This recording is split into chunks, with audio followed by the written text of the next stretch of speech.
रामचरितमानस पर बोलने की औकात डॉक्टर चंद्रशेखर की कब से हो गई। डॉक्टर चंद्रशेखर अपने बच्चे का नाम राम नहीं रखेंगे, उनके अधिकार में है। तुलसी नहीं रखेंगे, समझ में आता है, लेकिन रामचरितमानस पर दो शब्द बोल सकें उसके लिए अभी उनको कम से कम 1000 जन्म और लेना होगा। और कीड़े मकोड़े बनने के बाद वो लौट के आएंगे ना, तब जाकर साथ उनको समझ में आएगी कि रामचरितमानस में क्या बातें कही। वो कि कोई अड़गल बातें करेगा तो बर्दाश्त तो करेंगे नहीं। अब चाहे मंत्री हो, चाहे जितने बड़े नेता क्यों ना हो, तो वो तो मंत्री बनने के योग्य ही नहीं है। बल्कि इस मंत्रिमंडल में आधे से अधिक लोग मंत्री बनने के योग्य नहीं है। लेकिन किसी के बोलने का अधिकार ही नहीं है। वो तो अपने कद से बहुत ऊंचा छलांग लगा दिए हैं। लेकिन मैं इनसे और कोई अपेक्षा रखता भी नहीं हूँ। आज सरकार में जो भी है या विपक्ष में जो बैठे हुए हैं, इन लोगों ने सिर्फ एक ही चीज़ सीखा है कि जाति के नाम पर, धर्म के नाम पर तरह तरह के जो है सो मतलब जो मुद्दे नहीं होने चाहिए, उन मुद्दों को प्राथमिकता देकर और किस तरह से लोगों के बीच में नफरत फैलाकर अपने वोट की खेती को सिंचा जाए। और उसके लिए वो कुछ भी कर जाएंगे, किसी भी हद को पार कर देते। बोलते हैं ना कि रामचरितमानस पर बोलने की औकात डॉक्टर चंद्रशेखर की कब से हो गई। डॉक्टर चंद्रशेखर अपने बच्चे का नाम राम नहीं रखेंगे, उनके अधिकार में है। तुलसी नहीं रखेंगे, समझ में आता है, लेकिन रामचरितमानस पर दो शब्द बोल सकें उसके लिए अभी उनको कम से कम 1000 जन्म और लेना होगा। और कीड़े मकोड़े बनने के बाद वो लौट के आएंगे ना, तब जाकर साथ उनको समझ में आएगी कि रामचरितमानस में क्या बातें कही गई। योग बनने के लायक है ही नहीं। एक वैसे ही GTV पर डिबेट चल रहा था, उसमें मैं भी था, और उस व्यक्ति का जो मैंने ज्ञान देखा और जिस तरीके से उसने अपनी बात रखी, और लास्ट में हमारे साथ झगड़ा भी हो गया।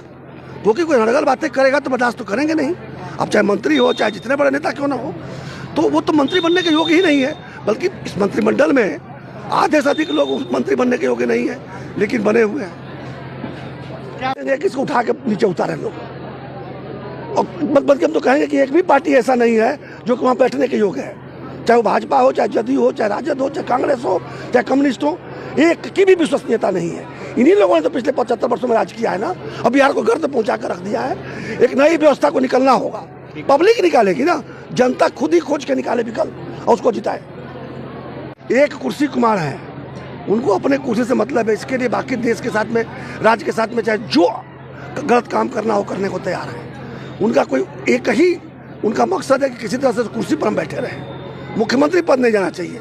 और उसके लिए उनको जितना भी कुछ करना है, बिहार का जितना नुकसान पहुंचाना है पहुंचा रहे हैं। सर, अभी समाधान यात्रा समस्या बताएं, फिर समाधान की बात करें। समस्या पूछे ना, हम बताते हैं समस्या क्या है। समस्या इन बच्चों के पढ़ाई की समस्या है, समस्या इनकी दवाई की समस्या है, समस्या है जब बड़े होते हैं कमाई की समस्या है। समाधान है क्या आपसे आपस में? उस दिशा में कोई प्रयास भी कर रहे हैं क्या आप? क्या करें, समाधान यात्रा क्या करें? आंख में धूल झोंकने का काम चल रहा है।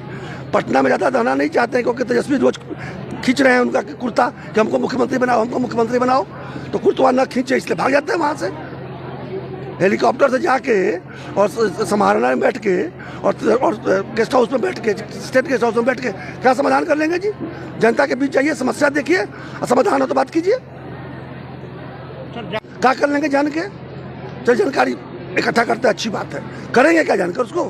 आपको पता नहीं कि देश में कितने, बिहार में कितनी गरीबी है?